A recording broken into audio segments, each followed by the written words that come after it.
My name's Kimberly, just your average IT nerd with a knack for keeping things locked down, cyber-wise, that is. Since the pandemic took my folks, it's just been me, alone with their stuff and this valuable painting they left me. That thing's old, like handed down from my great-great-grandma old, signed by some big-shot English artist. Not that I'm selling, it looks too good in my living room. Work's been my life, literally steps from my apartment, and when I'm not there, you'll find me buried in my studies or firing up content for my YouTube channel. That's where the shy, awkward Kimberly becomes Cyber Kim, the guru of data protection. My videos are straightforward, nothing fancy, but they do the trick. I keep my friend circle tight. There's Sarah, a classmate from way back, and her husband, Mike, who's a lawyer. We'd catch up over cheesy slices or stuff ourselves with pasta at some Italian joint downtown, talking about everything and nothing. They're cool, the kind of friends who don't mind my tech rambles. So, this one day, I'm checking my channel comments, and there's a message from this guy, Tom. Not your typical nice vid stuff, he actually asked smart questions about firewall vulnerabilities. We ended up DMing, and let me tell you, the guy knew his bytes and bits. He was like, "Hey, I'm Tom. Caught your latest video. Could use a bit of advice on setting up a secure home network. Got a minute?" I replied, "Sure thing, shoot. Just promise you're not trying to hack your neighbor's Wi-Fi." We clicked right away. Chatting with Tom was easy. It felt like geeking out with a buddy, which, for me, was a big deal. Most guys don't get past my firewall, if you know what I mean. After a week of back and forth messages, he dropped, "You know, we should meet up. Could use a personal consult, and maybe coffee?" I typed back, "Coffee sounds good. There's this quiet place near my work. Friday?" "Friday it is. See you there, Kim."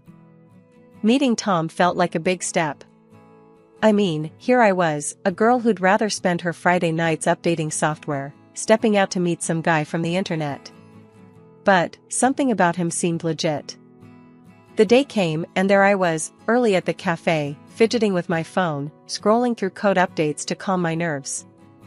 Tom walked in, casual, with a smile that knocked me a bit off my protocol.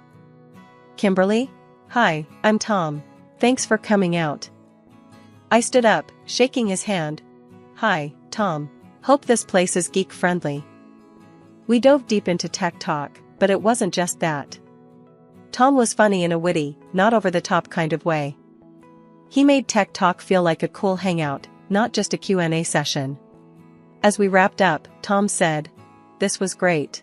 We should do it again, maybe make it a regular thing?" I nodded. "I'd like that. And maybe next time, I can save your phone from more than just theoretical threats." Walking back to my apartment, I couldn't help but smile.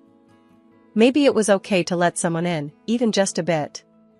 After all, even a cybersecurity expert needs a break from the screen sometimes. It was a sunny Saturday when Tom suggested we go meet his mom.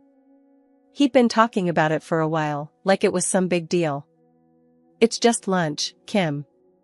But, you know, she's kinda old school, likes to know who's who in my life." I agreed, not because I was dying to meet his mom, but I figured if things were getting serious with us, I might as well get it over with. We drove out to a quiet suburb, houses all neat in a row, gardens manicured. Tom's childhood home looked just like him, orderly and tidy. His mom, Linda, was waiting at the door as we pulled up. She was all smiles, but her eyes did that up-down scan like a security system sizing me up.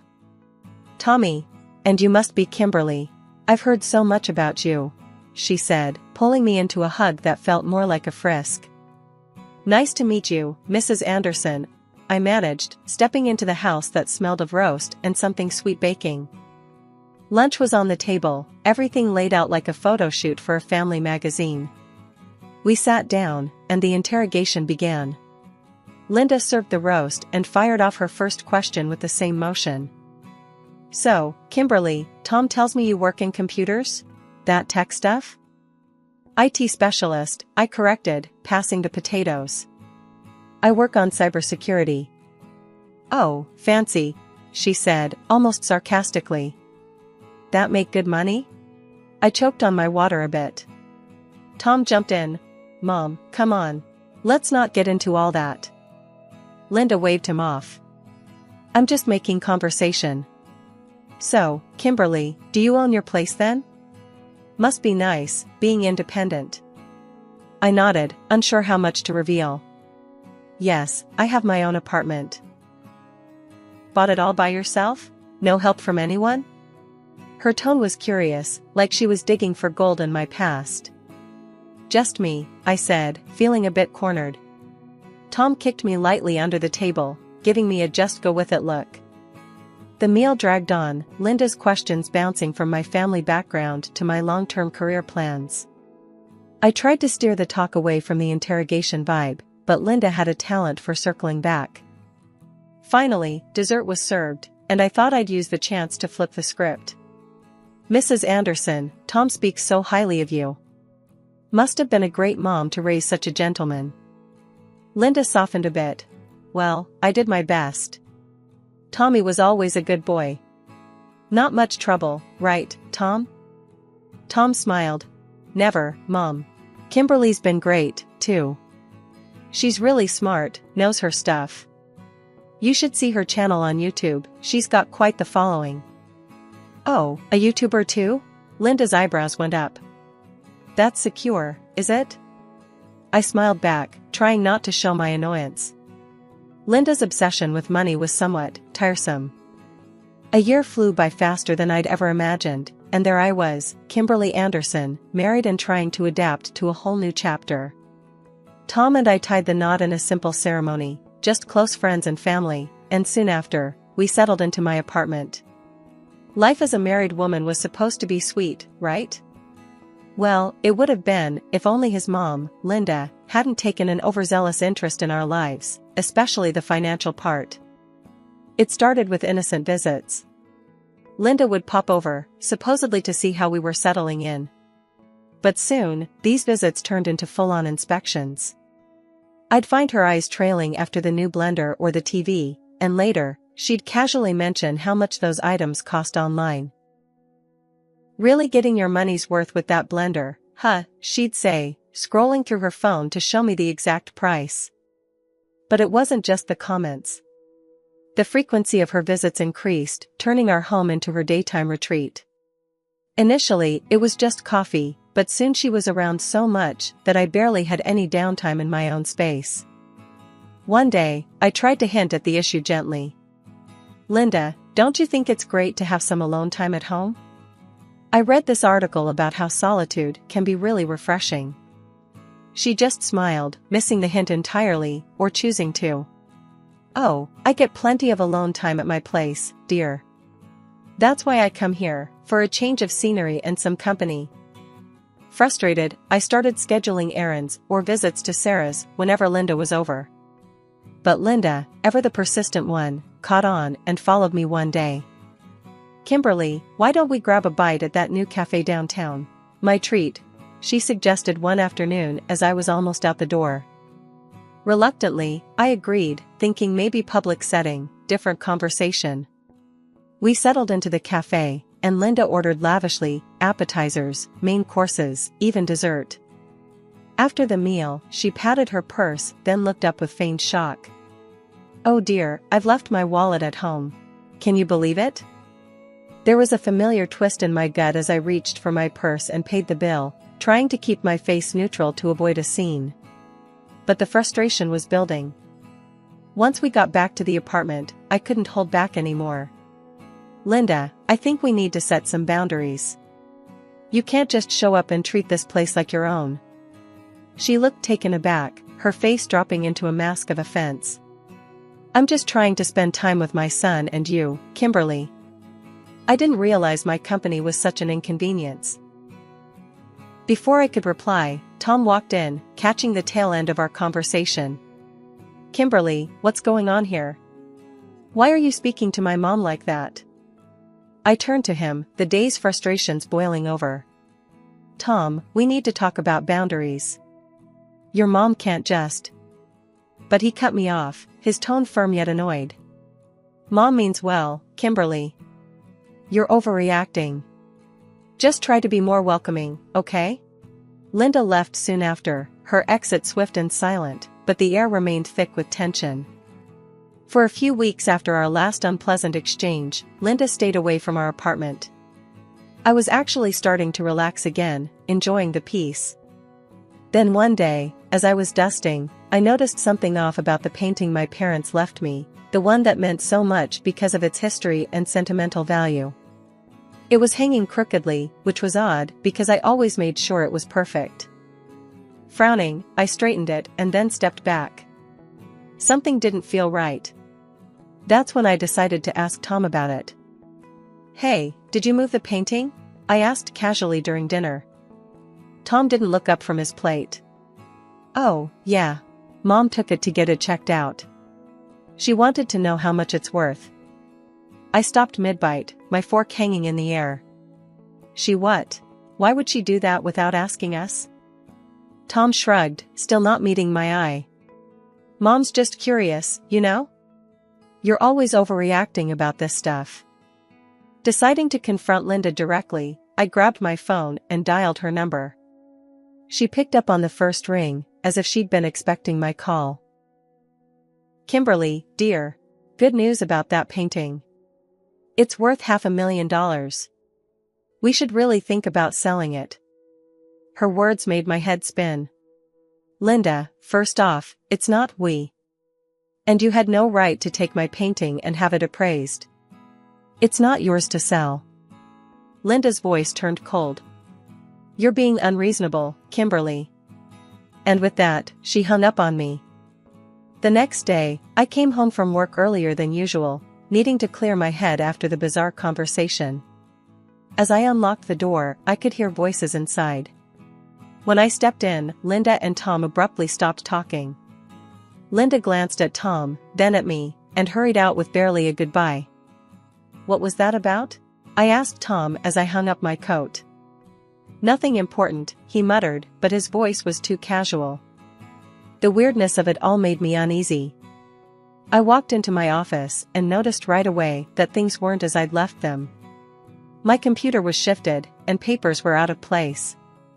My heart raced. This wasn't just a simple visit, something else was going on. That night, after Tom went to sleep, I went online and ordered a video camera with a sound recording function. I didn't tell Tom. The next day, I installed it in my office, making sure it was hidden from view. I also moved the painting from the living room to my study, hoping it would be safer there. With the camera set up, I threw myself into a new project at work to keep my mind occupied. The thought of Linda and Tom scheming had me on edge, but I needed to focus on something positive. My work was something I could control, unlike the chaos that seemed to be taking over my personal life. It was an ordinary Tuesday, or so I thought when I left work early feeling under the weather. Opening the door, I found Linda and Tom lounging in the living room, both as casual as could be. The sight stopped me dead in my tracks. "Tom, why aren't you at work?" He looked up, unfazed, and shrugged. "Quit my job. You earn enough for both of us, don't you?" Linda nodded in agreement, her smile tight. "Exactly, Kimberly. Why stress him out with a job when you do so well for yourself?" My mouth fell open.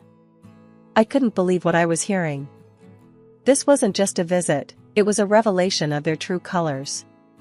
"Are you kidding me? You quit your job without discussing it with me, and you, Linda, what part do you even play in this?" Tom stood up, his demeanor chillingly calm. "Look, Kim, let's not make this ugly. You have the money. I need support now." The room spun a little as their words sank in. "Support? You mean you want me to fund your laziness?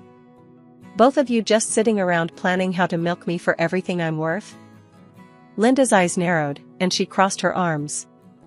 "Watch your tone, Kimberly. We're family." That was the last straw. "Family? No, this is not what family does. I want a divorce, Tom." The smile that crept onto Tom's face was one I didn't recognize. It was cold, almost pleased. "Fine by me. And I'll be asking for alimony, seeing as I'm jobless now." The audacity of his threat stunned me. I felt a mix of rage and disbelief churn in my stomach. Without another word, he grabbed a duffel bag from behind the couch, clearly pre-packed, and strolled out the door. Linda threw me a look that could curdle milk and hissed, "See you in court, Kimberly," before following him out. Once they left, the silence in the apartment was deafening. It was like waking up from a nightmare, except the monsters were real, and I had invited them into my life. I called Sarah, my voice shaking as I recounted what had just happened. She was furious on my behalf. "Kim, this is insane. You need protection, legal protection. Mike can help." I headed to Sarah and Mike's place. Mike was ready with both sympathy and lawyer mode activated. "Kimberly, we're going to take care of this.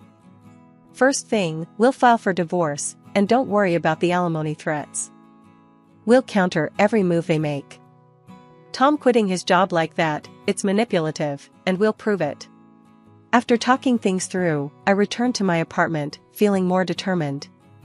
I was about to divorce the man I thought I knew, and battle his and his mother's greed. It was daunting, but necessary. I couldn't let them destroy what I'd worked so hard to build. The morning of the first court session for our divorce felt like gearing up for battle. I wore my most professional outfit, trying to project confidence despite feeling anything but. My stomach was in knots as I walked into the courtroom with Mike, my lawyer and friend, at my side. I had prepped myself for a tough day, but nothing could have readied me for the theater that unfolded. As soon as Tom walked into the courtroom, he transformed into someone I barely recognized. His suit was a bit too big, his hair unusually disheveled, and his eyes downcast. He looked like he hadn't slept in days, the perfect picture of misery and misfortune. His mother, Linda, clung to his arm, her face etched with concern, playing her part flawlessly. The proceedings began, and Tom's lawyer wasted no time painting him as the ultimate victim. "Ladies and gentlemen, my client has been left to fend for himself after his wife, the sole breadwinner, abruptly ended their marriage when he needed her most. After losing his job, Mr. Anderson was not only abandoned emotionally but is now facing financial ruin." Tom took the stand, his voice shaky. "I did everything at home, Your Honor. Cooked, cleaned. I supported Kimberly in every way, hoping to ease her burdens. And when I lost my job, she turned her back on me." Linda testified next, her performance Oscar-worthy. "My son's life with Kimberly was a nightmare. She controlled everything, including the finances. When he lost his job, instead of support, what did he get? Abandonment. Kimberly is not the person she appears to be." The hypocrisy was staggering. I felt a cold anger settle in as I listened to their twisted version of our life together. When it was finally Mike's turn to cross-examine, he did his best to dismantle their stories. "Isn't it true, Mr. Anderson, that you quit your job voluntarily and without discussing it with my client?" Tom stuttered, faltering under Mike's steady gaze. "Well, it was a mutual decision, really." Despite Mike's efforts, I could tell the judge was moved by Tom's emotional display. The sympathy in his eyes as he nodded at Tom spoke volumes. As we filed out of the courtroom, Linda couldn't resist a parting shot. She sidled up to me, a triumphant smirk curling her lips. "You might think you're smart, Kimberly, but you'll see. You're going to lose. And when you do, I'll take every last cent from you." As soon as I got home, the silence of my apartment was suffocating, and the reality of potentially losing in court weighed heavily on me. I needed support, a game plan, and maybe a slice or two of pizza to lighten the mood. I picked up my phone and dialed Sarah's number. "Hey, can you and Mike swing by tonight? I think it's time we craft a real strategy over some pizza." They arrived with boxes of steaming pizza and a determination in their eyes that matched my own resolve. We set up camp in my living room, the coffee table now an impromptu war room scattered with legal pads, pens, and now, dinner. "We need a breakthrough, something concrete to turn the tables," Mike said, opening a box and handing me a slice of pepperoni. I nodded, taking a bite and trying to gather my thoughts. I know, but everything up to now just seems circumstantial. They're playing the victim too well. Sarah poured us all coffees, her brow furrowed in thought. We just need to catch them in a lie, something undeniable. As we ate, the conversation continued to circle around potential strategies and legal angles. But it was when we were winding down, our plates cleared and the second round of coffee in hand, that a seemingly innocent observation changed everything. Kimberly, didn't your painting used to look different? Sarah asked, nodding towards the large canvas in my living room. I turned to look, my heart skipping a beat. The colors did seem brighter, more vivid than I remembered. A sudden thought struck me, and I jumped up. The camera. I set up a camera in my office a while back. I completely forgot about it with everything going on. We rushed to my office, where I fired up my computer and began pulling up the footage from the hidden camera. The files loaded, and we watched intently as the days clicked by in fast forward. Then, there it was. The day Tom and Linda had been alone in my apartment. The video showed them entering the room, glancing around nervously before approaching the painting. Their voices were low, but picked up clearly by the camera's mic. Make sure you swap it out smoothly. No one will ever know. Once we sell the real one, that's $500,000 we're sitting on. Tom's voice was a whisper, but the greed in it was loud and clear. Linda's laughter was chilling. And once she's out of the picture with the divorce, we'll live like royalty.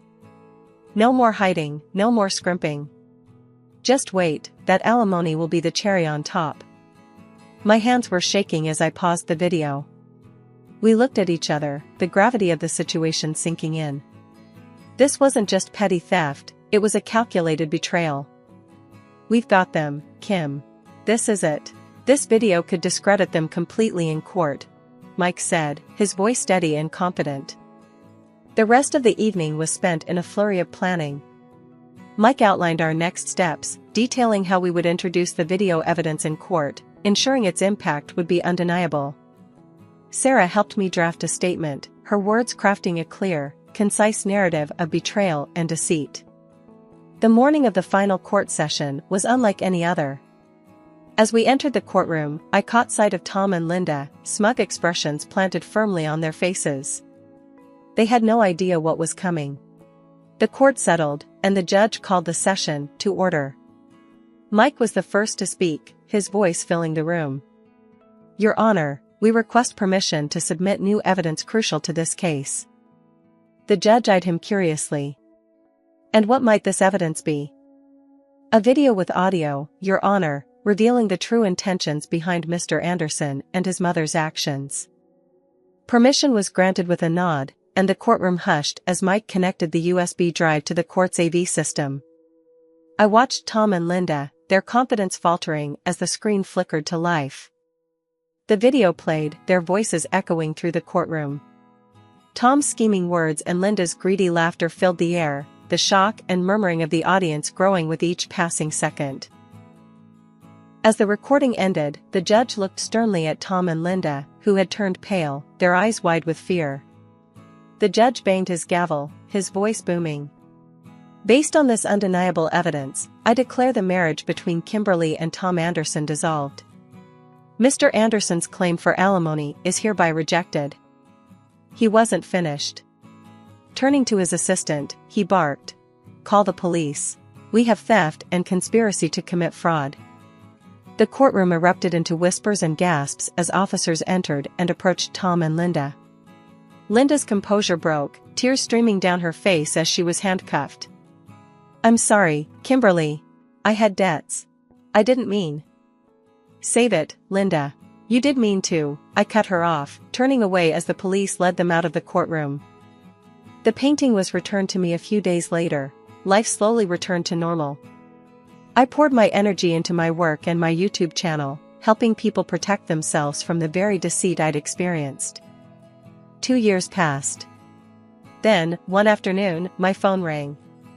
It was Tom, his voice hesitant. Kimberly, I'm out now. We're living in a rented place. I was hoping maybe we could try again. I've changed, really. I couldn't help but laugh, the sound bitter yet liberating. Tom, you never change. You're just out of options. Goodbye. Hanging up, I felt a final piece of the past slip away. I was free, truly free, and as I sat back at my desk, planning my next video, I knew that no matter what came my way, I was ready.